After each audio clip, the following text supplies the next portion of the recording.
Boletim Coppola.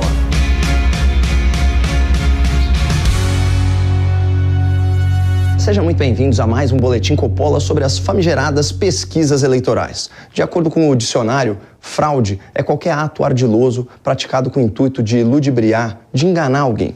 Com base nesse conceito, eu proponho uma reflexão à nossa audiência. Numa eleição, a manipulação de dados ou a fabricação de estatísticas para influenciar a opinião pública caracteriza ou não uma fraude contra a democracia? Bom, por hora, vamos aos números escandalosos do IPEC, o antigo IBOPE. Na pesquisa encomendada pela Rede Globo, divulgada nesta segunda-feira, 26 de setembro, a menos de uma semana da eleição, Lula da Silva, um ex-condenado por corrupção, que ficou 580 dias preso em razão dos crimes que praticou, aparece vitorioso já no primeiro turno, com 52% dos votos válidos e 18 pontos de vantagem para o segundo colocado, Jair Bolsonaro, que tenta sua reeleição. Segundo a apuração da Poder Data, dentre todas as pesquisas, até aquele momento, a do IPEC é a que apresenta a maior diferença percentual entre Lula e Bolsonaro. Usando como referência os números de 2018, Lula teria aí 19 milhões e 200 mil votos a mais que o atual presidente. Uma verdadeira lavada. Mas será que esse resultado tão favorável ao partido que saqueou o Brasil tem algum lastro na realidade dos fatos? É mesmo possível que Lula saia da cadeia para a vitória já no primeiro turno? Vamos começar analisando a metodologia do IPEC, mais especificamente o perfil dos entrevistados. E para encurtar o papo, vamos focar naqueles estratos sociais em que cada um dos candidatos mais se sobressai. No caso do Bolsonaro, nós podemos destacar o voto dos eleitores evangélicos e com ensino superior. Já no caso do Lula, de acordo com as estatísticas, o principal eleitorado é a população mais pobre e menos escolarizada. A amostra do IPEC, assim como a do Datafolha e de outros institutos, considera que mais da metade dos brasileiros tem renda familiar mensal de, no máximo, 2 salários mínimos. Mas, com toda a vênia, há muitos indícios de que esse dado, ou melhor, esse chute, está completamente equivocado. E eu vou citar só algumas evidências que corroboram essa afirmação. Segundo a última pesquisa de orçamento familiar do IBGE, concluída em 2018 e publicada em 2019, essas famílias que têm renda até 2 salários mínimos representavam menos de 25% do total de lares brasileiros. De lá para cá, a taxa de desemprego caiu de 12% para 9%. De lá para cá foram criados mais de 4 milhões e 500 mil empregos formais. De lá para cá a população ocupada no mercado de trabalho atingiu o recorde histórico. E de lá para cá o governo ampliou o Programa Nacional de Renda Básica. Antes eram 13 milhões de famílias recebendo aí em média R$ 191 de Bolsa Família. Agora são 21 milhões de famílias recebendo R$ 600 de Auxílio Brasil. Não é plausível que de 2018 para 2022 o número de lares de baixa renda tenha mais que dobrado, saindo de 23% para 52%. Mesmo com a pandemia, com a seca, com a guerra e com a inflação global, as coisas vêm melhorando desde o governo Dilma, não piorando.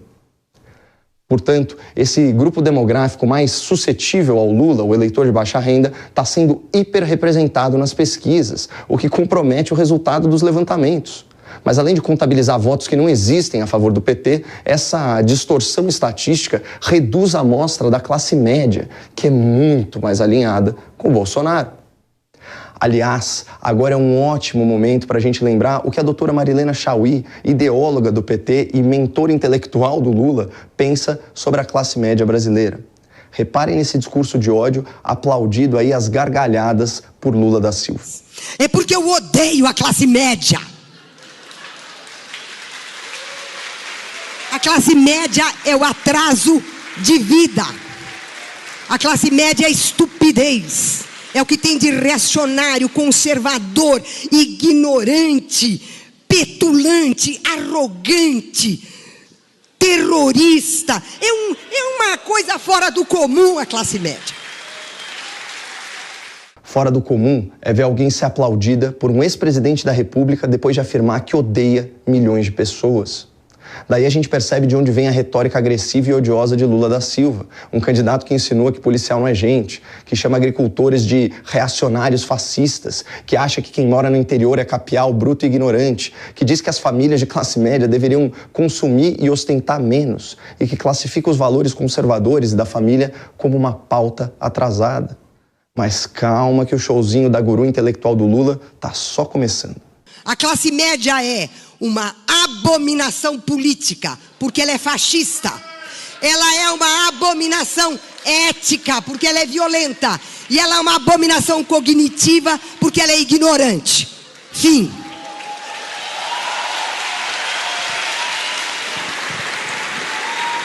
Fim do PT, né? Porque, de acordo com o próprio IPEC, Bolsonaro lidera em todas as faixas de renda acima de 2 salários mínimos. E voltando àquela pesquisa do IBGE, 49% dos lares têm renda entre 2 e 5 salários mínimos. Essa é, de acordo com as estatísticas oficiais, a maior parcela da sociedade brasileira. E ela tende a votar em Bolsonaro. Mas por falar em classe média e defesa da família, vale ressaltar que a pesquisa do IPEC tem apenas 25% de evangélicos entre os seus entrevistados. E nós já demonstramos em outra edição desse programa que os evangélicos constituem pelo menos 33% do eleitorado e eles votam em peso contra a esquerda. Em síntese, pessoal, as amostras do IPEC e de vários outros institutos estão completamente viciadas a favor do Lula. As amostras superestimam o eleitorado do Lula e subestimam o eleitorado do Bolsonaro. Juntando essa constatação com o fato de que a abstenção tende a ser muito maior entre os eleitores do Lula, seja por perfil socioeconômico, seja por falta de engajamento mesmo, a gente pode afirmar com convicção: Lula não vai ganhar no primeiro turno. Não tem a menor chance. Muito obrigado, não percam a esperança no Brasil e fiquem com Deus.